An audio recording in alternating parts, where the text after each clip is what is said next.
Norway کے سفیر کو پاکستان کے اندرونی معاملات میں مداخلت پر دفتر خارجہ کا سخت اقدام، ڈیمارچ جاری کر دیا گیا۔ ایک آزاد خود مختار قانون پر عمل درآمد کرنے والی اسٹیٹ ہارٹ اسٹیٹ کیا ہوتی ہے، پاکستان نے واضح کر دیا ہے۔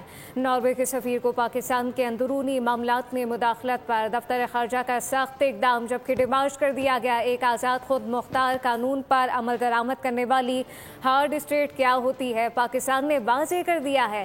سخت اور ساتھ سخت الفاظ میں ناروے کے سفیر کو پاکستان کے اندرونی معاملات میں مداخلت پر وزارت خارجہ نے سخت ترین الفاظ میں ڈیمارچ جاری کیا گیا ہے۔ 11 نومبر 2025 کو ناروے کے سفیر کی جانب سے سپریم کورٹ آف پاکستان میں ایمان مزاری کیس کی سماعت میں شراکت نہ صرف سفارتی حد سے تجاوز تھا بلکہ پاکستان کے اندرونی عدالتی معاملات میں براہ راست مداخلت بھی تھی۔ یہ اقدام ویانا کنونشن 1961 کے آرٹیکل 41 کی کھلی خلاف ورزی ہے، جو سفارتکاروں کو میزبان ملک کے قوانین کا احترام کرنے اور اس کے اندرونی معاملات میں عدم مداخلت کا پابند کرتا ہے۔ کسی بھی ملک کا سفیر اس نوعیت کے حساس اور زیر سماعت مقدمے میں موجود ہو کر عدالتی عمل کو متاثر کرنے یا اس پر اثر انداز ہونے کا تاثر دے تو یہ سفارتی ذمہ داری اور بین الاقوامی قوانین کی سنگین خلاف ورزی تصور کیا جاتا ہے۔ یہ پہلا واقعہ نہیں جبکہ شواہد یہ بتاتے ہیں کہ ناروے کی مختلف NGOs، خصوصاً وہ تنظیمیں جو انسانی حقوق کے نام پر سرگرم ہے، پاکستان میں ایسے عناصر کی حمایت اور انہیں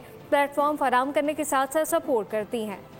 یہ پہلا واقعہ نہیں ہے کہ یہ شواہد بتاتے ہیں کہ ناروے مختلف NGOs اور دیگر کے ساتھ بھی پاکستان مخالف سرگرمیوں میں ملوث ہے۔ سبسکرائب کریں اور بیل دبائیں تاکہ کوئی خبر رہ نہ جائے۔